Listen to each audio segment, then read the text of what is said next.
안녕하세요. 사랑하는 성도님, 생명의 주님이 우리와 함께 하십니다. 우리와 함께 하시는 주님을 찬양합니다. 기도합시다. 하나님 감사합니다. 오늘도 저희들의 삶은 주님의 말씀에 귀를 기울이며 시작합니다.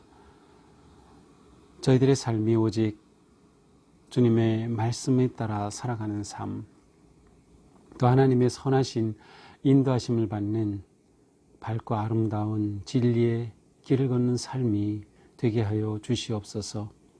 여러 가지 많은 어려움과 시련과 문제들 속에서도 저희들의 마음이 방향을 잃지 않고 하나님의 선하신 인도하심에 온전히 순종할 수 있도록 오늘도 저희들을 새롭게 하여 주시고 또 말씀으로 일으켜 주시옵소서. 예수님 이름으로 기도합니다. 아멘. 네, 오늘 말씀은 사사기 2장 11절에서 마지막 23절까지입니다.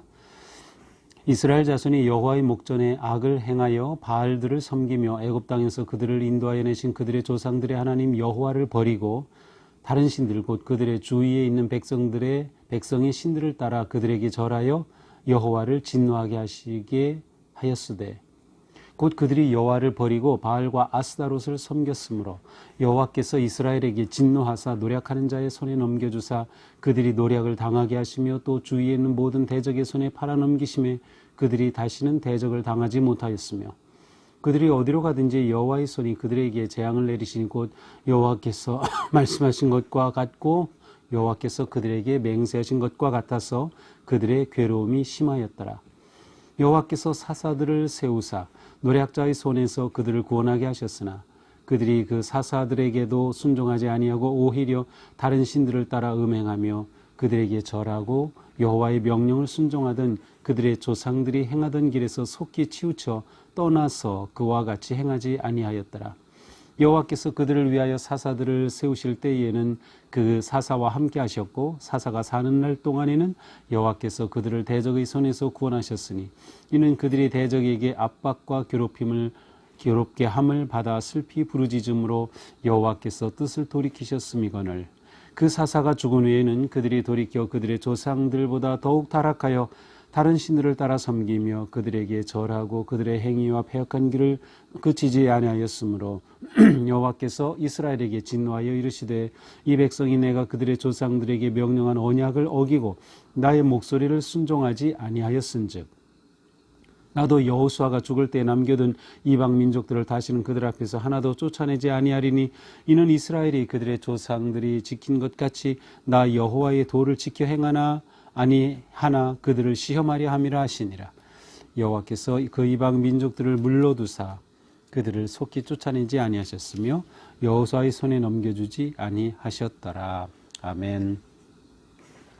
자, 오늘 말씀은 이제 앞으로 진행될 이제 3장부터 나타날 이제 사사들을 통해서 이루어지는 이 사사기의 역사, 대략 한 350년에 걸친 이 역사의 어떤 요약적인 그러한 모습입니다. 그래서 이제 오늘 말씀은 사사기가 이렇게 진행되는구나 라고 하는 것을 우리에게 그 틀을 보여주는 그런 역사의 요약 이렇게 볼 수 있습니다. 자, 11절 이스라엘 자손이 여호와의 목전에 악을 행하여 바알들을 섬기며 자, 여호와의 목전에 악을 행하여 이 표현은 이후에 사사들이 등장할 때마다 나옵니다. 여호와의 목전에 악을 행하여 지금 이스라엘의 문제는 무엇입니까? 여호수아가 떠난 후에 그들이 이제 하나님께서 그들에게 주신 그 땅을 다 차지해 가야 하는데 차지하기도 하고 또 그 족속들을 물리치기도 했지만 결국 온전히 물리치지 못하고 남겨둘 수밖에 없었어요. 그렇게 되면서 그들은 가나안의 신앙, 가나안의 토착 종교, 가나안의 관습과 문화에 조금씩 물들어가기 시작하는 겁니다. 그렇게 되면서 하나님을 떠나게 되는 거예요. 하나님의 법을 떠나게 되죠. 하나님 앞에 하나님의 거룩한 백성으로가 아니라 잘못된 가나안의 이방 신들을 섬기는 모습으로 빠져들게 됩니다. 자, 그 모습이 어떻습니까? 바알들을 섬긴 거죠. 12절에도 보니까 하나님은 어떤 분이셔요? 애굽 땅에서 그들을 인도해 내신 그들의 조상의 하나님이세요. 그들을 애굽에서 인도해 내셨고 그들의 조상과 조상들을 이끌어 주시고 역사하신 말씀대로 그 언약을 이루어 가신 하나님이셔요. 그런데 그들이 여호와를 버렸습니다. 다른 신들 곧 그들의 주위에 있는 백성들의 신을 따라서 그들의 주위에 있는 그 가나안 족속들의 신을 따라서 그들에게 절하게 되었어요. 그러니까 하나님이 어떻게 하셔요? 진노하시게 되었습니다. 진노하신다 12절에도 나오지만 14절에 또 진노한다 나오고 20절에도 진노하여 이렇게 진노가 반복적으로 나옵니다. 이스라엘 백성들이 반복적으로 하나님께 이렇게 불순종했음을 보여줍니다. 이렇게 진노하신 하나님 앞에 그들이 보여준 모습은 뭐예요? 여호와를 버린 것입니다. 13절 그들이 여호와를 버리고 바알과 아스타롯을 섬겼으며 바알이라고 하는 것은 주인이란 뜻이에요. 그래서 이 가나안 지역의 아주 최고의 신입니다. 모든 신의 주인인 셈인데 이 바알은 어떤 생산, 번영을 주관하는 신으로 또 때로는 바람과 비의 신으로 이렇게 섬겨졌어요. 그리고 많은 아내를 거느린 신이었어요. 그래서 그 아내들이 곧 여신이죠. 그 중에 하나가 아스다롯입니다. 아슈타르라고 하는 이 아스다롯은 우리가 잘 아는 로마 시대의 여신 비너스가 바로 이 아스다롯입니다. 이 아스다롯이 로마 시대에는 비너스로 불리죠. 풍요와 사랑의 신, 때로는 전쟁의 신으로도 섬긴 그런 신이에요. 그래서 이 아스타롯, 이 비너스의 모습이 에베소의 그 유적지에 가면 그곳에도 이렇게 새겨진 것을 금방 볼 수 있어요.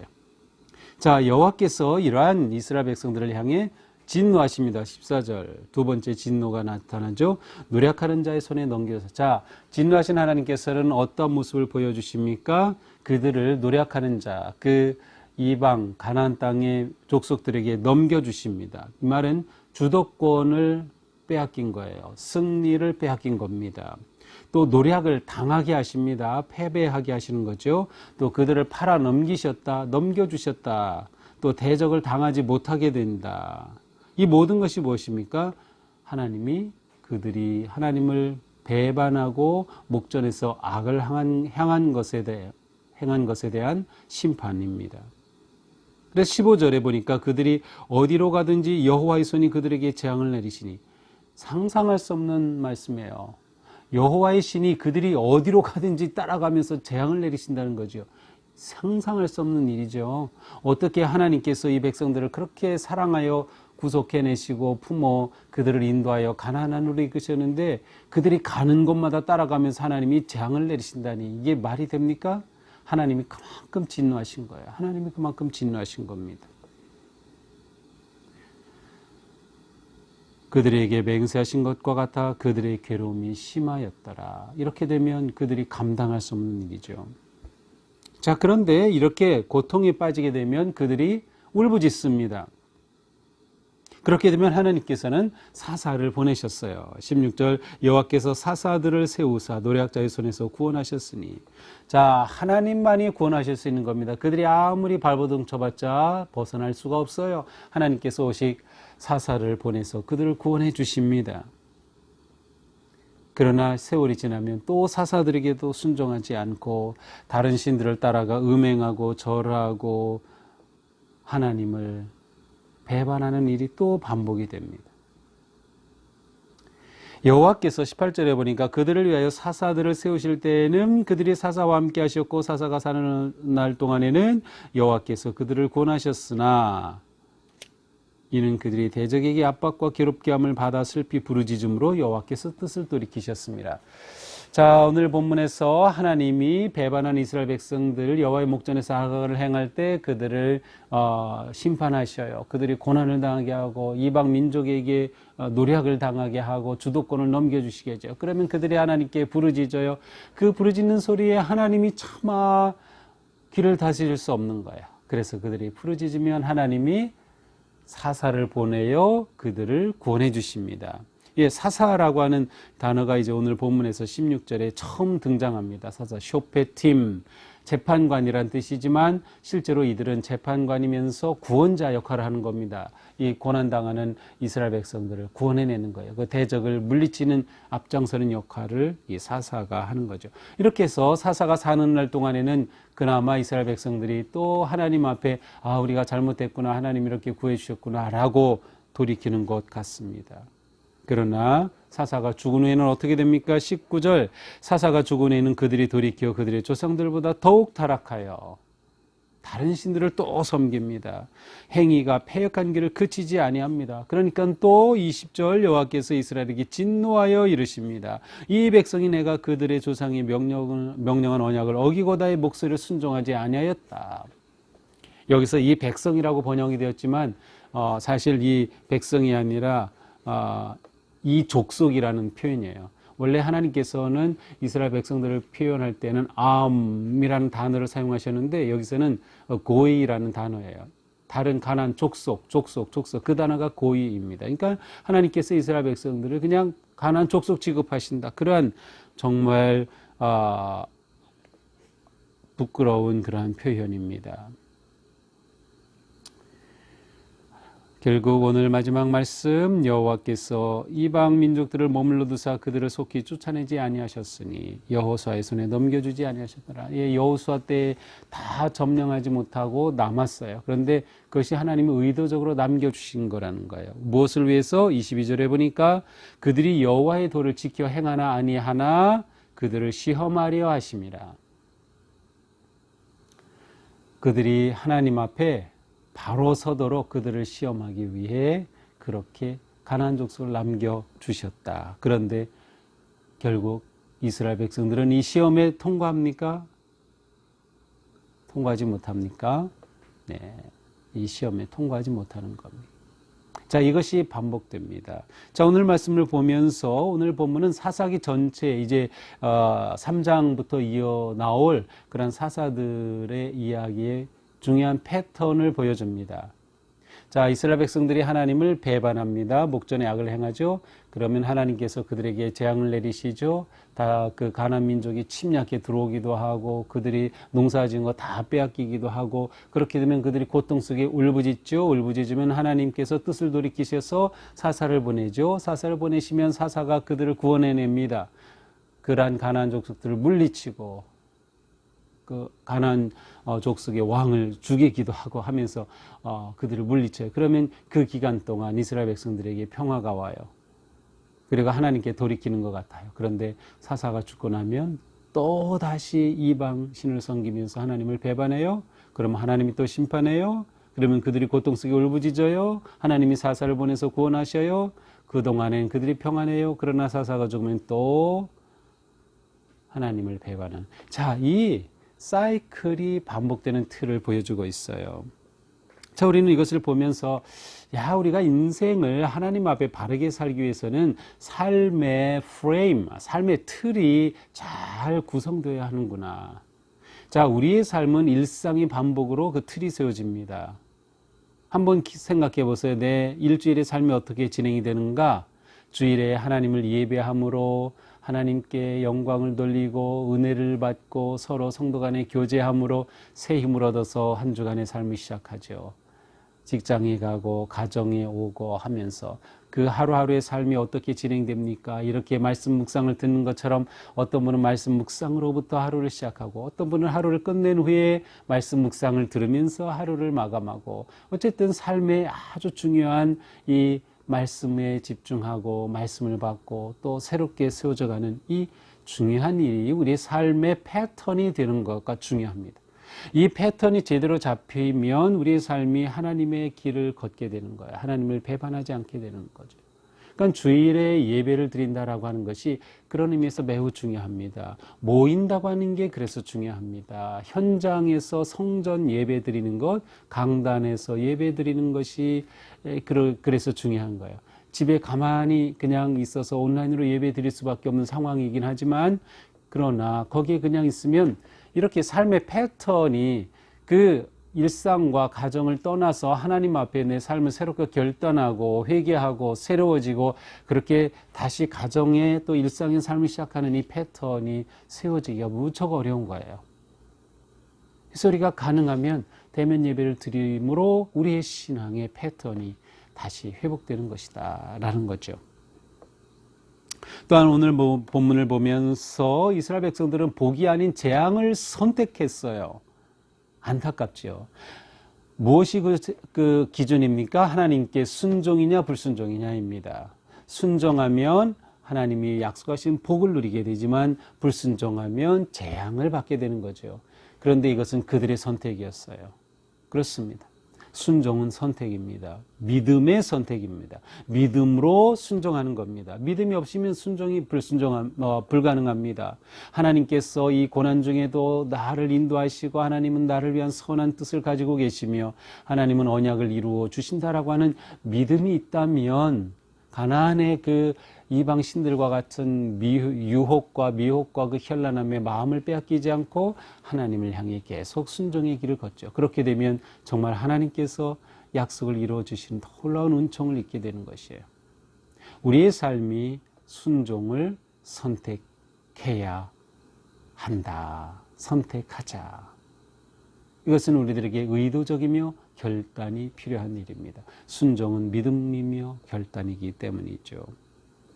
자, 또한 우리는 이 앞에서도 우리가 보았지만 사사시대로 끝나버리면 사사가 죽으면 또 다시 돌아가요. 그 말은 어떤 경우 사사들이 올 때 사사로 인해서 40년간 평안하였더라, 심지어 80년 동안 평안하였더라, 이러한 표현들이 계속 반복적으로 나와요. 그 말은 한 세대가 평안했지만 그 다음 세대가 놓쳤다는 거죠. 이 평안의 세대를 그 다음 세대로까지 이어주지 못해요. 계속해서 이러한 실패를 반복합니다. 그러니까 다음 세대의 신앙을 계승하는 게 얼마나 중요한지 모른다. 얼마나 중요한지 모른다. 그래서 우리가 이 부분을 진지하게 고민하면서 기도하면서 더군다나 코로나로 인해서 가장 멀어진 것이 젊은 세대입니다. 가장 신앙에서 떠난 것이 젊은 세대예요. 우리들은 괜찮아요. 근데 젊은이들이 많이 떠났어요. 우리가 어떻게 해야 할까? 정말 우리의 큰 기도 제목이죠. 그래서 우리는 다음 세대 신앙을 전수하는 교회로 세워지기 위해 부단한 노력을 해야 하겠다라고 하는 것이죠. 자, 오늘 우리의 삶을 살면서 오늘 하루 우리의 삶이 잘 이렇게 구성되면 좋겠어요. 기도로 시작하고 말씀으로 시작하고 하루 사는 동안 말씀을 기억하고 또 사사기 21 마지막 장 25절의 말씀 우리가 생각하면서 왕이 없으므로 이것이 사사기의 가장 중요한 주제죠. 우리에게는 오늘 왕이 계십니다. 그래서 오늘 하루하루 왕이 계신 왕을 따르는 그러한 삶으로 승리하는 그러한 복된 우리가 되기를 축복합니다. 기도합시다. 하나님 감사합니다. 이스라엘 백성들은 그 사사시대에 그들의 끊임없는 불순종의 길을 반복하였습니다. 주님, 저희들의 삶이 매일 반복되는 삶이지만 이 속에서 말씀으로 세워지고 주님께 순종하는 거룩한 삶의 패턴을 세워갈 수 있도록 인도하여 주시옵소서. 어떤 상황 속에서도 하나님을 신뢰하는 믿음으로 순종을 선택할 수 있도록 인도하여 주셔서 하나님께서 저희들에게 열어주시는 생명과 진리와 복의 길을 향해서 오늘도 담대히 나아가 승리하도록 인도하여 주시옵소서. 예수님 이름으로 기도합니다. 아멘. 네, 오늘도 주님의 은혜 안에서 승리하는 복된 하루가 되기를 축복합니다. 사랑합니다.